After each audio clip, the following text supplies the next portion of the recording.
చాలామంది ఏమిస్తారండి, మహా అయితే అన్నదానం చేస్తారు, లేదంటే వస్త్రదానం చేస్తారు, లేదంటే డబ్బులు సాయం చేస్తారు. హెల్త్ దానం చేసే వాళ్ళు ఎవరైనా చూసారా మీరు?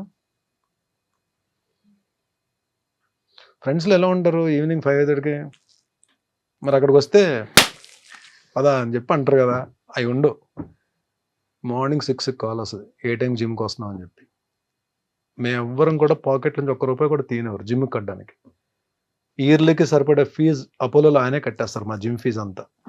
నాకు ఒక్కడికే కాదు, ఆయన చుట్టూ ఉన్న బ్యాచ్ అందరికి. మమ్మల్ని మేము ఎంతో కూడా సంపాదించుకుంటున్నాం కదా, మేము కట్టగలం కదా, మా జిమ్ ఫీజు మేము కట్టగలం కదా. ఆయనకి అదొక సరదా. ఆయన వలన మాకు హెల్ప్ అవ్వాలి, ఆయన వలన మేము హెల్తీగా ఉండాలి, ఆయన వలన మేము ఫిట్గా ఉండాలి. మేము ఫిట్గా ఉంటే నాకు 4 క్యారెక్టర్లు వస్తాయి, మాకు మేము మంచి పేరు తెచ్చుకుంటాం, మేము పని చేయగలం. ఈ కాన్సెప్ట్ ఉంటారు. అంటే ఇంకోటి ఏంటి, హెల్తీ బాడీకి ఎప్పుడు హెల్తీ మైండ్ ఉంటుంది అని చెప్పి ఆయన ఆలోచన. Actually it's true.